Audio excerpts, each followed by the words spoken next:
Hello friends, good morning, सत श्री अकाल, आदाब। कैसे हैं मेरे मित्र? आशा करता हूं कि बहुत ही अच्छे होंगे। जैसा कि आपको पता है, एसपी शुक्ला एजुकेट परिवार आपके लिए प्रत्येक दिवस लेकर के आता है 10 अति महत्वपूर्ण प्रश्न, जिस पर हम चर्चा करते हैं आपसे आने वाले आपके आगामी एग्जामिनेशंस में। तो उसी शो को स्टार्ट करेंगे। आज ये शो नंबर 19वां है। ऐसे हमारे साथी जिन्होंने इसके पहले के पार्ट नहीं देखे हैं, तो आप वीडियो के डिस्क्रिप्शन बॉक्स में जाके इसके पहले के सभी 18 के 18 पार्ट देख सकते हैं। तो चलिए आज की सेशन को स्टार्ट करेंगे। इस सेशन को स्टार्ट करें इससे पहले हम आपको बताना चाहेंगे, ऐसे मित्र जो अभी हमारे फेसबुक पेज को लाइक नहीं किए तो फेसबुक पेज को लाइक करें। आप टेलीग्राम जरूर ज्वाइन करें। टेलीग्राम से आपको सारे वीडियो के पीडीएफ मिल जाएंगे। और ऐसे हमारे दोस्त जो यूट्यूब चैनल पर नए हैं, भी चैनल को सब्सक्राइब नहीं किया तो चैनल को सब्सक्राइब करें और बेल आइकन को जरूर प्रेस कर लें। और यहाँ पर आपको देखिए टेलीग्राम के साथ साथ ये आपको इंस्टाग्राम का भी लिंक दिया हुआ है, आप हमें इंस्टाग्राम पर भी फॉलो कर सकते हैं। तो चलिए आज के सेशन को स्टार्ट करते हैं एक खूबसूरत प्रश्न के साथ। खूबसूरत अंदाज में प्रश्न आपके स्क्रीन पर।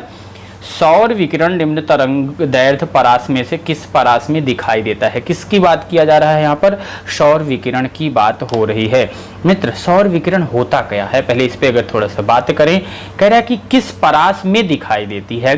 तो सौर विकिरण को पराबैंगनी, नाम नोट कर लीजिए, पराबैंगनी, सौर विकिरण को पराबैंगनी विकिरण, पराबैंगनी विकिरण, जिसका परास जो होता है 100 नैनो से लेकर के 100 नैनोमीटर, 100 नैनोमीटर से लेकर के कहाँ तक होता है फ्रेंड्स? 100 नैनोमीटर से लेकर के 400 नैनोमीटर, 60 में nm से इसको डिनोट करते हैं, 100 nm होता है।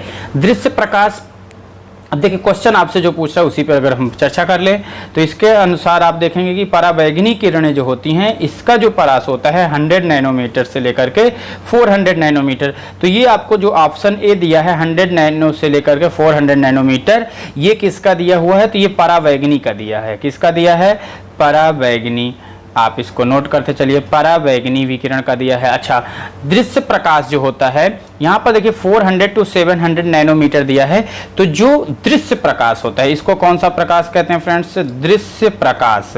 दृश्य प्रकाश का जो होता है वो होता है 400 नैनोमीटर से लेकर के 700 नैनोमीटर। तथा अवरक्त विकिरण की बात करेंगे तो अवरक्त विकिरण जो होता है उसका परास 700 नैनोमीटर से लेकर के 10⁶ होता है। कितना होता है?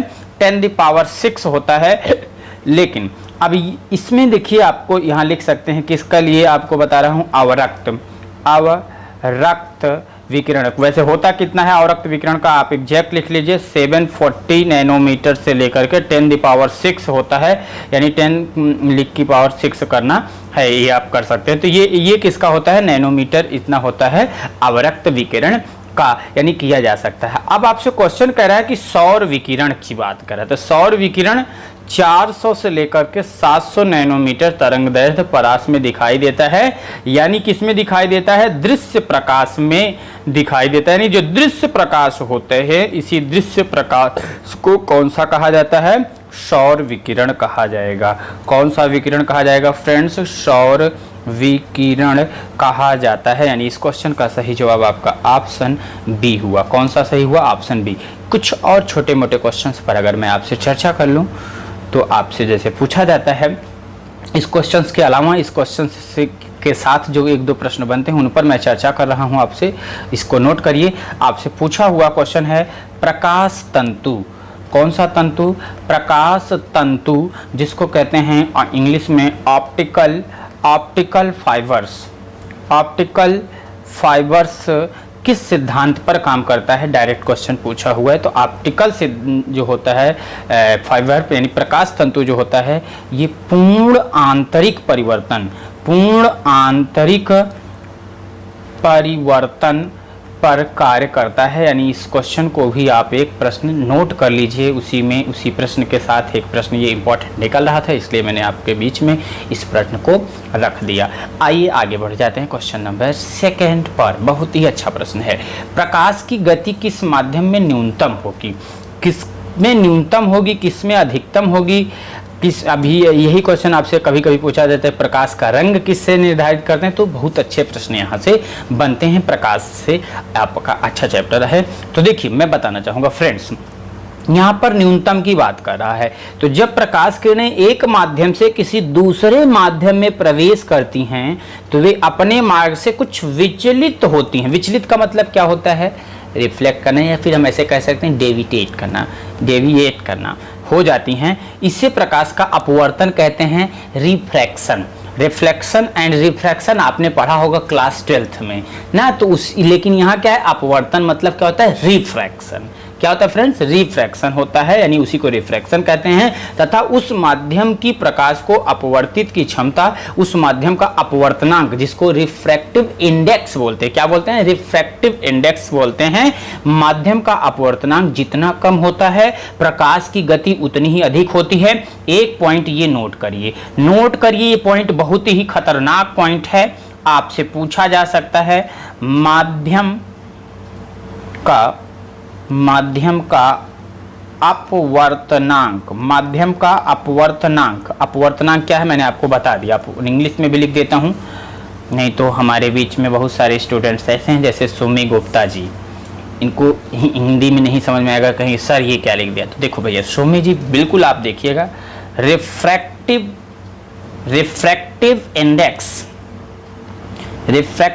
इंडेक्स कहलाती है।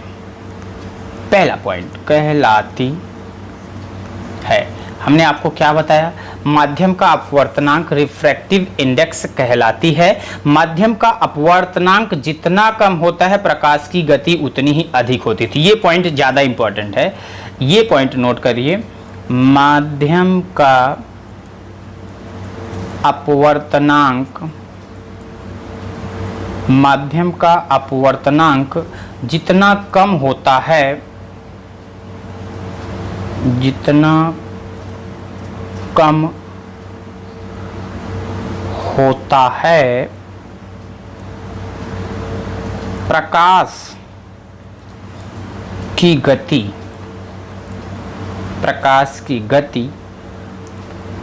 गति उतनी ही अधिक होती है।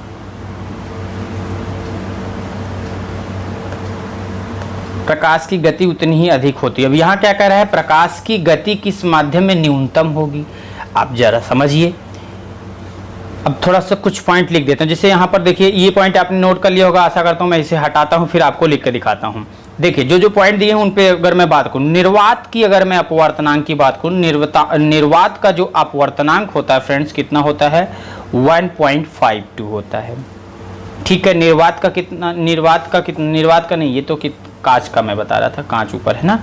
कांच का कितना होता है फ्रेंड्स? 1.52 होता है। कांच के बाद अगर निर्वात दिया हुआ है, निर्वात का अपवर्तनांक अगर देखें तो लगभग 1 के बराबर होता है, 1.0, यहाँ पॉइंट लगा लीजिए। जल का अपवर्तनांक अगर देखेंगे तो 1.3 होता है। और वायु दिया है, वायु का अपवर्तनांक जो होता है ये लगभग 1 ही होता है, यानी 1.0003 होता है। अब आपसे क्वेश्चन, जरा आप यहाँ से समझ गए होंगे कि प्रकाश की गति किस माध्यम में न्यूनतम होगी। तो न्यूनतम कब होगी? अभी हमने आपको बताया कि ऐसी स्थिति में जब माध्यम का अपवर्तनांक जितना कम होगा, प्रकाश की गति उतनी ही अधिक होगी। अब अधिक नहीं पूछ रहा है, न्यूनतम पूछेगा, तो जितना अधिक उतना कम, जितना कम उतना अधिक, तो दोनों एक दूसरे क्या होंगे? अपोजिट होंगे। तो यहाँ कह रहा है न्यूनतम होगी, तो न्यूनतम कह रहा है नहीं, अपवर्तनांक ज्यादा होगा। तो भैया अपवर्तनांक कौन सा ज्यादा दिख रहा है? कांच का। किसका दिख रहा है? कांच का। बहुत समझने वाला क्वेश्चन है, इसलिए मैं थोड़ा सा इस पर फोकस कर रहा हूँ। यानी इस क्वेश्चन का सही जवाब क्या हो गया? ऑप्शन ए हो गया। समझ में आया कि नहीं? इसी से एक क्वेश्चन आपसे पूछा जाता है, क्योंकि प्रकाश का ही क्वेश्चन है तो इसी से सटा हुआ एक क्वेश्चन पूछा जाता है आपसे। जैसे क्वेश्चन कहे कि प्रकाश का रंग निर्धारित होता है इसके, प्रकाश का रंग किसके कारण निर्धारित होता है? तो पॉइंट नोट कर लीजिए, फ्रेंड्स। प्रकाश का रंग तरंग दैर्ध्य को इंग्लिश में बोलते हैं क्या भैया? जल्दी से बताइए। वेवलेंथ। तरंग दैर्ध्य से प्रकाश का रंग तरंग दैर्ध्य से निर्धारित होता है, आपसे क्वेश्चन पूछा जा सकता है, निर्धारित होता है। प्रकाश का रंग तरंगदैर्घ्य से निर्धारित होता है, पहला प्रश्न।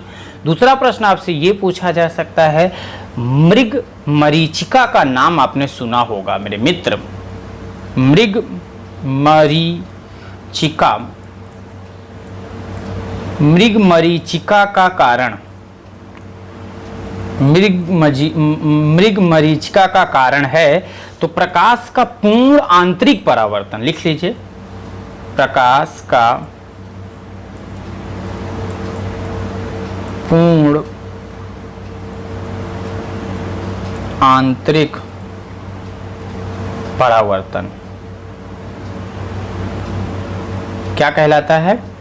मृग मरीचिका कहलाता है। एक चीज बताना चाहूंगा मित्र, कल हमारे कुछ स्टूडेंट्स कह रहे थे कि सर क्वेश्चंस और बढ़ाइए, क्वेश्चंस और बढ़ाइए। मित्र मैं कोशिश करता हूं कि जितना ज़्यादा से ज़्यादा क्वेश्चंस हो सकता है उसको आपको बता देता हूं। बाकी तो आपकी सेवा में ये क्लास एकदम फिक्स है कि 10 क्वेश्चंस का सीरीज लेकर आएंगे, लास्ट में क्वेश्चन पूछेंगे। इतने में ही मैं इतना डिस्कशन कर दूंगा कि अच्छे अच्छे प्रश्न आपके बीच में आते रहेंगे। तो आप जितना है मित्र एकदम सफिशियंट है। बाकी प्रैक्टिस सेशंस चल रहे हैं, हर चीज़ के लिए अलग अलग प्रैक्टिस सेशन हैं। आप जिस भी प्रैक्टिस सेशन में ज्वाइन होना चाहें, हमारे यहाँ पेड बैचेस भी ऑलरेडी चल रही हैं। आगामी बहुत जल्द ही बहुत अच्छे से बैचेस का अनाउंसमेंट होने वाला है, तो आप बिल्कुल ज्वाइन कर सकते हैं। चलिए आइए आगे बढ़ते हैं क्वेश्चन नंबर 3 पर। वायुमंडल में प्रकाश के विसरण का कारण। अब क्या कह रहा है? वायुमंडल में प्रकाश के विसरण, यहां पर एक चीज दिया हुआ है, प्रकाश के विसरण का कारण। तो भैया आपको पता है सूर्य का प्रकाश जब वायुमंडल से होकर गुजरता है तो मार्ग में आने वाली गैसों के अणुओं तथा धूल एवं अन्य पदार्थों के सूक्ष्म कणों द्वारा इसका प्रकीर्णन होता है। प्रकीर्णन का मतलब ऐसे से फैल जाता है, ऐसे से फैल जाता है, नहीं स्कैटरिंग होती है। एक तरीके से क्या होती है? स्कैटरिंग हो जाती है। और ये स्कैटरिंग किसके कारण होती है? धूल कण के कारण। यानी इस क्वेश्चन का सही जवाब क्या होगा? Option B. वायुमंडल में प्रकाश के विसरण का कारण है धूल कण। इंग्लिश में क्या बोलते हैं? क्या होता है? प्रकीर्णन। कई सारे बच्चे ये सोचेंगे प्रकीर्णन क्या होता है, तो स्कैटरिंग भैया इंग्लिश वाले थोड़ा सा जानते हैं। चलिए स्कैटरिंग। आइए आगे बढ़ते हैं क्वेश्चन नंबर 4 पर। निम्न में से किस रंग का तरंगदैर्घ्य सबसे अधिक होता है? Very important question. आपके आगामी यूपीएसआई की बात कर लो, लेखपाल की बात कर लो भैया, आप खंड शिक्षा अधिकारी की बात कर लीजिए, पीसीएस एग्जाम की बात कर लीजिए, तो ये प्रश्न आपके एग्जाम में पूछा जा सकता है, पूछा गया है, बहुत अच्छे से बनता है। कभी कम पूछता है, कभी ज्यादा पूछता है। आज पूछ लिया कि प्रकाश का रंग, प्रकाश का निम्न में से किस रंग का तरंगदैर्घ्य सबसे अधिक होता है? आपसे पूछा जा सकता है सबसे कम किसके लिए होता है। दोनों तरीके से क्वेश्चन पूछा जा सकता है, मैं दोनों बताऊंगा, आप टेंशन ना लेना। देखो भैया, लाल रंग का नाम आपने सुना है, किस रंग का? लाल रंग का तरंगदैर्घ्य सबसे अधिक होता है। कितना होता है? 7.5 × 10⁻⁻5 सेंटीमीटर। इसीलिए लाल रंग सर्वाधिक दूरी से दिखाई देता है। इसके विपरीत, इसी के विपरीत बैगनी रंग का तरंगदैर्घ्य जो है, अगर देखें किसका भैया? बैगनी रंग का तरंगदैर्घ्य, बैगनी रंग का तरंगदैर्घ्य जो होता है सबसे कम होता है और होता है 4 × 10⁻⁵ सेंटीमीटर। तो दो ही प्रश्न पूछा जाएगा। पहला प्रश्न तो आपसे पूछा ही है कि निम्न में से किस रंग का तरंगदैर्घ्य सबसे अधिक होगा, तो सबसे अधिक तरंगदैर्घ्य प्रकाश में इसका लाल का होगा, और सबसे कम पूछेगा तो बैगनी रंग का होता है। इसीलिए बैगनी रंग की दृश्यता जो होती है, विजिबिलिटी जो होती है, सबसे कम होती है। आपने देखा होगा, इसीलिए बैगनी रंग का कपड़ा जल्दी कोई नहीं पहनता, इसका कारण यही है। आशा करता हूँ कि आपको समझ में भी आ गया होगा, यहाँ तक किसी को किसी प्रकार से दिक्कत नहीं होनी चाहिए। अच्छा देखिए, एक चीज बार बार आ रहा था, निर्वात में प्रकाश। तो आपसे कभी कभी क्वेश्चन पूछा जाता है निर्वात में प्रकाश की गति, तो यह प्रकाश की गति निर्वात में, वैक्यूम में अगर मैं बात करूं तो ये अलग पॉइंट। देखिए किसी बच्चे ने कहा था क्वेश्चन बढ़ाइए कुछ, तो मैं 10 क्वेश्चन तो आते ही हैं, लेकिन मैं अब कोशिश करूंगा कि 2, 4, 6 क्वेश्चन में आपको क्वेश्चन के साथ साथ और बताता चलूं। ठीक है, तो देखो भैया, प्रकाश की गति, ये नोट कर लीजिए, प्रकाश की गति। देखिए आप सभी बच्चों की एडवाइस आप जो भी देंगे, आप सभी बच्चों का जो भी आप कमेंट करते हैं, आप सभी बच्चों के द्वारा कहे हुए बातों पर हम और संस्थान पूरी तरीके से उस पर भी काम करने का पूरा प्रयास करते हैं और करेंगे। निर्वात, जिसको इंग्लिश में बोलते हैं भैया वैक्यूम, वैक्यूम में कितनी होती है 3.0 इंटू 10⁸ मीटर पर सेकेंड, मीटर पर सेकेंड होती है। जबकि ध्वनि की गति निर्वात में, अगर मैं ध्वनि की बात करूंगा तो ध्वनि की गति निर्वात में 332 मीटर प्रति सेकेंड होती है। प्रकाश की गति सदैव ध्वनि की गति से अधिक होती है। भैया प्रकाश की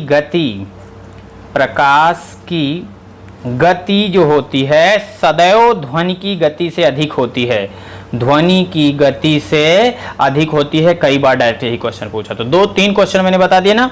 एक प्रश्न तो ये बन गया कि प्रकाश का वेग सबसे अधिक होता है, यानी एक चीज तो ये आपने देखा कि प्रकाश की गति ध्वनि की गति से अधिक है, यानी प्रकाश का वेग जो होगा वो सबसे अधिक होता होगा, ये तो आपको कंफर्म है। अब देखो प्रकाश की गति कितनी होती है 3.0 इंटू 10⁸ मीटर पर सेकेंड, जबकि ध्वनि की गति आप देख रहे हो कितना है 332 मीटर प्रति सेकेंड। तो यहां से आपको समझ में आ गया कि प्रकाश की गति जो होती है वो ध्वनि की गति से अधिक होती है। देखते हैं ना, आज एक प्रश्न पूछ लेता हूं आपसे, वैसे लास्ट में तो पूछूंगा लेकिन ऐसे भी पूछ लेता हूं। सूरज है, अगर इसको शुद्ध रूप में लिखें तत्सम रूप में तो सूर्य होता है। सूर्य का प्रकाश पृथ्वी पर आने में, सूर्य का प्रकाश पृथ्वी तक आने में कितना समय लेता है, ये भी आपको बताना है। कितना समय लेगा, ये क्वेश्चन का जवाब आपको देना है कमेंट के माध्यम से। बाकी लास्ट में भी प्रश्न पूछूंगा, उसका भी जवाब देना है मित्र। मैं आपसे सेटिस्फाइड हूं, आप कुछ बच्चों से, लेकिन सारे बच्चे लास्ट में पूछे गए प्रश्नों का जवाब नहीं देते, इसलिए मैं अनसेटिस्फाइड हूं। इसलिए जवाब दिया करिए, चुप ना रहा करिए, बोला करिए, बोलते रहा करिए। चलिए आगे बढ़ते हैं क्वेश्चन नंबर 5 पर।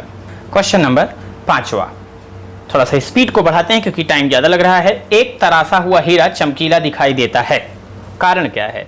भैया बिल्कुल आसान सा क्वेश्चन है, अभी इस तरीके का क्वेश्चन आपने देखा। एक तरासा हुआ हीरा चमकीला दिखाई देता है, इसका सबसे बड़ा कारण है रिफ्रैक्टिव इंडेक्स, यानी हीरे का अपवर्तनांक।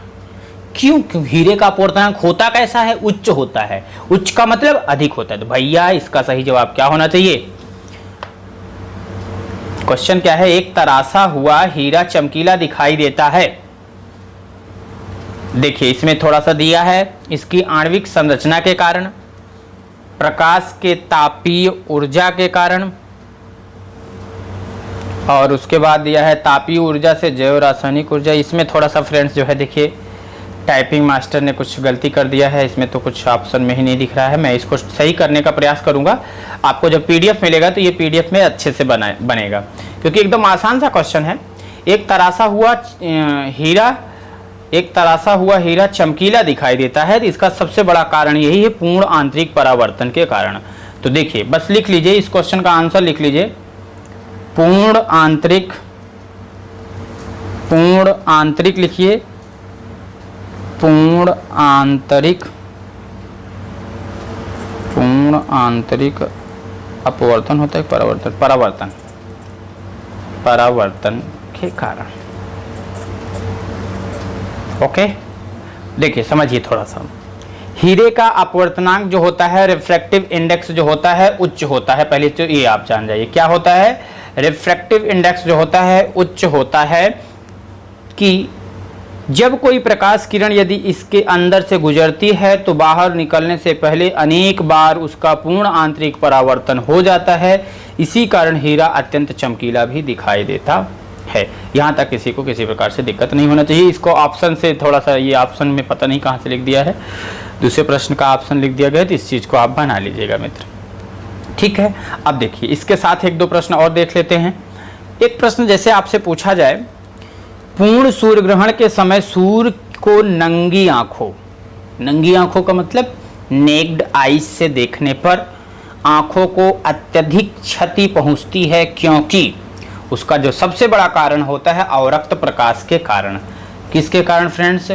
अवरक्त प्रकाश के कारण जो होता है आपको नंगी आंखों से यानी खुली आंखों से देखने पर जो पूर्ण सूर्य ग्रहण होता है यानी टोटल सोलर एक्लिप्स जो होता है, ऐसी स्थिति में आपकी जो पुतलियां होती हैं यानी आंखों की पुतलियां जो होती हैं, डायलेट जिसको कहते हैं, वो डायलेट हो जाती हैं यानी अवशोषित करती हैं, जिसके कारण जो है आंखें क्या होती हैं, खराब हो सकती हैं। यानी इस क्वेश्चन का तो मैंने वैसे पूछा लिए इसलिए आप बता देंगे। समझ में आया कि नहीं? यहाँ तक किसी प्रकार से किसी को दिक्कत नहीं होना चाहिए। अच्छा, एक क्वेश्चन, दूसरा क्वेश्चन इसी के साथ और देख लीजिए। जैसे मैं कहूँ दोपहर के 12 बजे किस दिशा में इंद्रधनुष दिखाई देता है? बहुत आसान सा क्वेश्चन है, बताइए। दोपहर के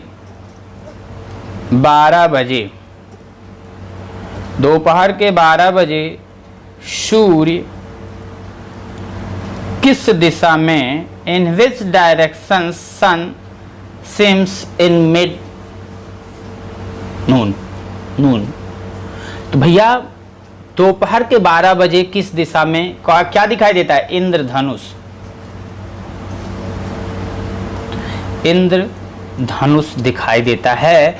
तो भैया आप जरा सोचो, दोपहर के 12 बजे सूर्य सीधे सिर के ऊपर रहता है, अतः प्रकाश का अपवर्तन वर्षा की बूंदों में नहीं हो पाता है और हमें इंद्रधनुष नहीं दिखाई देता है। इंद्रधनुष सदैव सूर्य की विपरीत दिशा में ही दिखाई देता है। कई बार आप बच्चे जवाब दे दोगे, क्या दे दोगे? पूर्व, पश्चिम, उत्तर, इनमें से कोई नहीं, आपको ऑप्शन में दिया रहेगा, आप कुछ न कुछ ठोक दोगे, कहोगे मारो भैया, कोई मार दो, कहोगे ऐसा कैसे?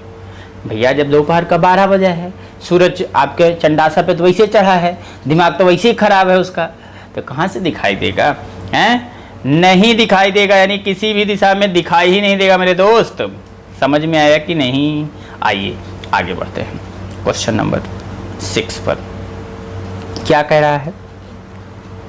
कौन सा रंग इंद्रधनुष के मध्य में दिखाई देता? लो, मैंने इंद्रधनुष की बात की है, इंद्रधनुष से रिलेटेड एक प्रश्न आ गया। इंद्रधनुष को इंग्लिश में वैसे बोलते क्या है, मैं बता देता हूँ, नहीं तो कुछ लोग बहुत ही चंचल हैं, जरूर कमेंट कर देंगे सर हिंदी नहीं इंग्लिश में बता दीजिए। लो भैया इंग्लिश पे लो, रेनबो।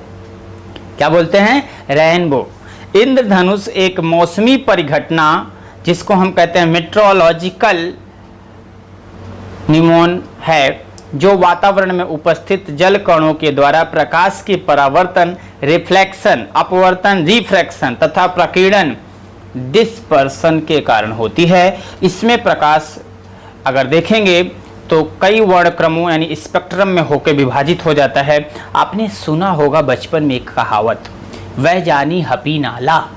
क्या सुना होगा? वह जानी हपी नाला, या विव ग्योर सुना है कि नहीं? विव ग्योर का रूल। अच्छा, वैसे क्या क्या होता है मैं अगर उन पे बात करूं? लाल, भैया इंग्लिश वाले लिख लो रेड, लाल के बाद हो गया नारंगी, इंग्लिश वाले लिख लो भैया ऑरेंज, ऑरेंज का जूस पिया करिए आप लोग, ताकत आ जाएगी, ठीक है। पीला, येलो, और उसके बाद होता है आपका हरा, ग्रीन, फिर होता है नीला, ब्लू, आज कुछ है ब्लू ब्लू ऐसे करके कहा एक गाना है ना, जामुनी, इंडिगो, बैगनी, वायलेट। देखो भैया, अब इसमें से आप देख लो कि बीच में कौन सा आ रहा है। जिधर चाहे इधर से देख लो, चाहे उधर से देख लो मेरी तरह। देखो कितने धनुष होते हैं इंद्रधनुष में? 7। आपने गाना भी सुना होगा वैसे ना, बचपन में बहुत अच्छे अच्छे गाने आए हुए इंद्रधनुष। देखो गिनो भैया, 1 2 3 4 5 6 7। तो बीच में कौन हुआ? मैथ वाले सर बहुत अच्छे से पढ़ाए हैं। 3 निकालो इधर, 3 निकालो इधर, बीच में बचा आपका 4, हरा, ग्रीन। चाहे तो आप इधर से पीछे से गिन लो, चाहे आगे से गिन लो, चाहे आगे से चाहे पीछे से, काम वही होगा। आगे से भी वही नंबर आएगा और पीछे से भी वही नंबर आएगा। यानी इस क्वेश्चन का सही जवाब क्या होगा? इंद्रधनुष के मध्य में दिखाई देता है आपका ऑप्शन बी हो जाएगा, हरा हो जाएगा। बताइए समझ में आ रहा है कि नहीं। लाइव चैट में जितने बच्चे रहा करो, थंब का निशान देते रहा करो, वीडियो को लाइक करते रहा करो, अगर समझ में आया करे तो शेयर किया करो, अपने व्हाट्सएप का स्टेटस लगाया करो, 2 4 6 लोगों को तो जोड़ा करो मित्रों। आगे बढ़ते हैं, चलिए। अब देखो, इसको आप विबग्योर नियम से भी याद कर सकते थे, वी ब ग्यो र, ठीक है।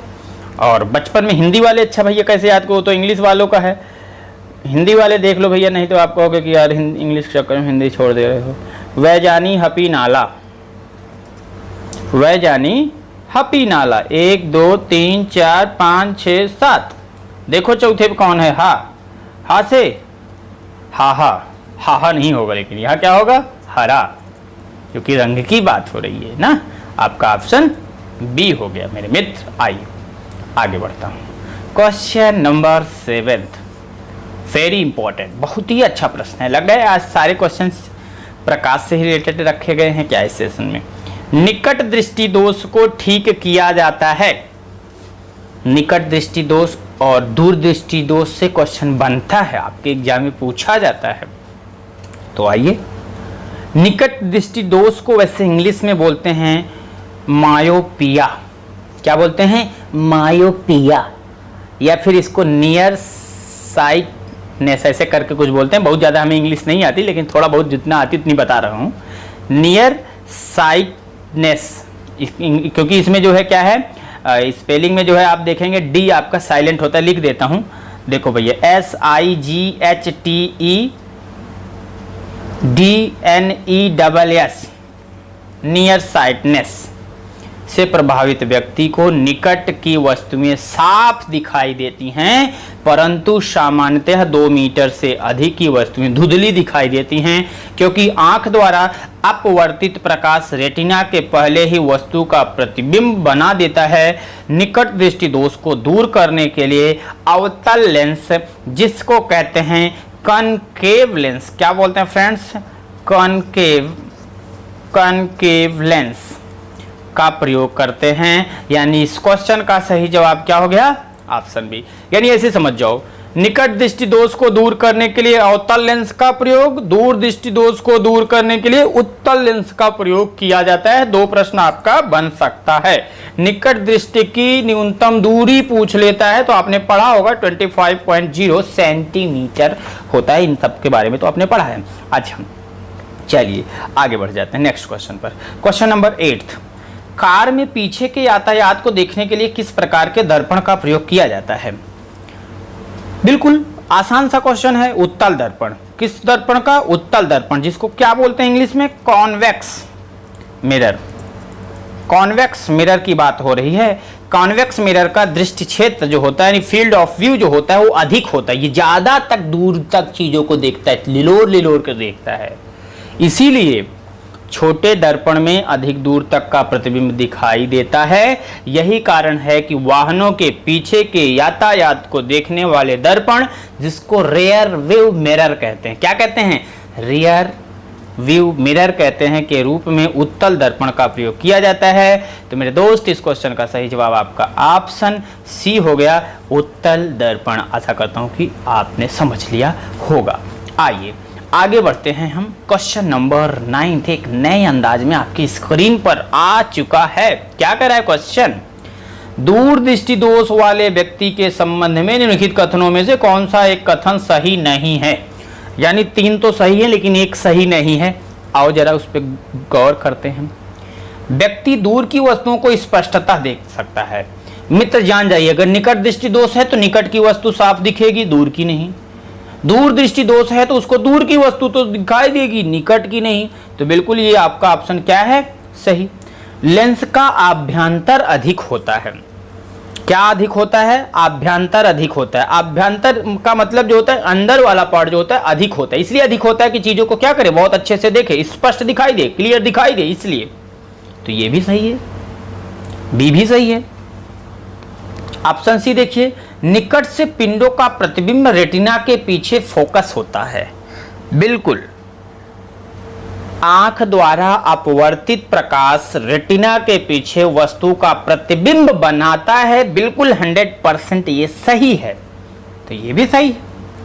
इस दोष को ठीक करने के लिए अवतल लेंस, यही गलत कर दिया बेचारे ने। यहाँ अवतल लेंस का नहीं प्रयोग होता है मेरे दोस्त, यहाँ उत्तल लेंस का प्रयोग होता है। पीछे मैंने आपको बता ही दिया है। तो इस क्वेश्चन का आपसे पूछ रहा है कि निम्नलिखित में से कौन सा कथन सही नहीं है। तो सही नहीं है ऑप्शन डी, यानी इस क्वेश्चन का सही जवाब कौन सा हुआ मेरे दोस्त? ऑप्शन हुआ डी। बताइए, यहाँ तक किसी को किसी प्रकार से दिक्कत नहीं होनी चाहिए। आगे बढ़ जाते हैं। चलिए क्वेश्चन नंबर 10 आज के अंतिम प्रश्न पर क्या कह रहा है? विद्युत उपकरणों में अर्थ का उपयोग होता है। किसका प्रयोग? अर्थ का। विद्युत उपकरणों में अर्थ का उपयोग होता है। किसके लिए होता है? अर्थ आपने सुना होगा ना, अर्थ तो अर्थिंग जिसको कहते हैं। क्या कहते हैं? अर्थिंग कहते हैं ना। हमारे घर में अर्थिंग दिया है, लोहा गाड़ दिए हैं, बिजली कम आ रही भाई उसमें नमक डालो, बिजली कम आ रही भाई थोड़ा उसको हिलाओ, बिजली कम आ रही भाई उसमें क्या करो? पानी डालो। आपने गाँव में सुना होगा, अक्सर ऐसा लोग करते हैं। तो विद्युत उपकरणों में अर्थ का उपयोग सुरक्षा के लिए किया जाता है।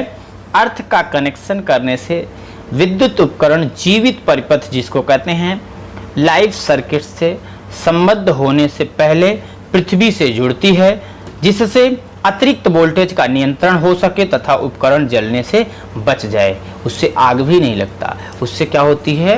लाइट आपकी कंट्रोल होती है। जैसे आजकल तो इन्वर्टर का प्रयोग किया जाने लगा है। तो इस क्वेश्चन का सही जवाब आपको समझ में आ गया होगा। किसके लिए करते हैं? सुरक्षा के लिए करते हैं, सिक्योरिटी के लिए करते हैं। यानी आपका ऑप्शन हुआ सी। बिल्कुल एकदम सही जवाब है ऑप्शन सी। आइए आगे बढ़ जाते हैं।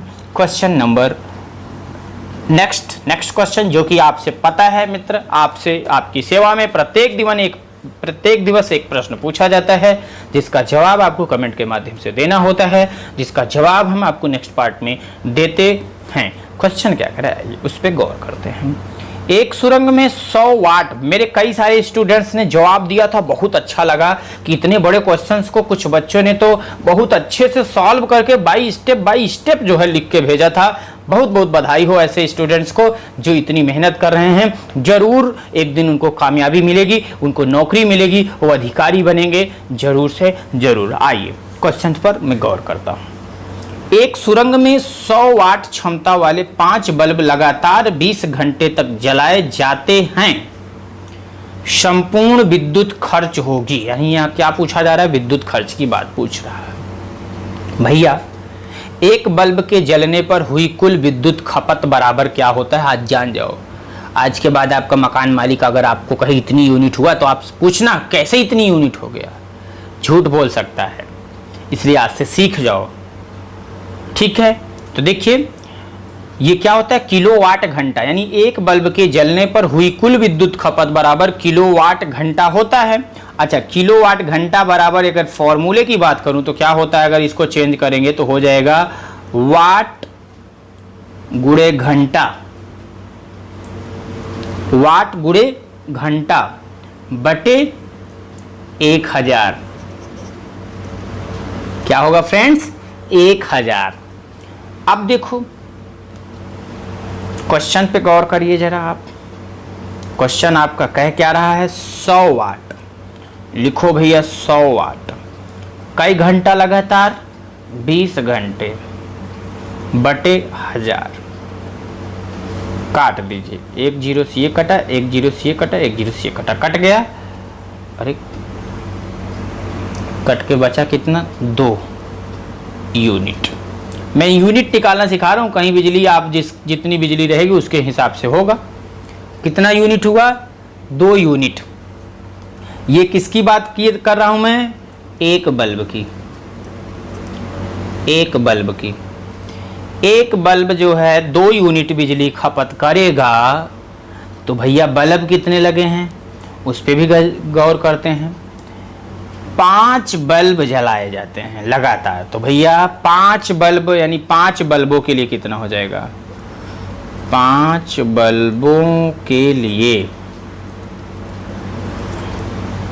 एक यूनिट पर, एक बल्ब के लिए 2 यूनिट, 5 बल्ब के लिए 5, दोनों कितना होता है? 10 बिल्कुल सही जवाब होगा 10 यूनिट। प्रेम से बताओ भैया ये क्वेश्चन आपको समझ में आया कि नहीं, ये न्यूमेरिकल समझ में आया कि नहीं। एक प्रश्न आपसे न्यूमेरिकल वैल्यू पे भी पूछा जा सकता है, इसलिए मैंने इसको यहाँ पर कैलकुलेशन के लिए आपसे पूछा था। और मैं बता दूं आपको, पूछा जा सकता ही नहीं है मेरे मित्र। एक प्रश्न नोट कर लीजिए, कान खोल करके सुन लीजिए, आपको मैं 100% गारंटी दे रहा हूं।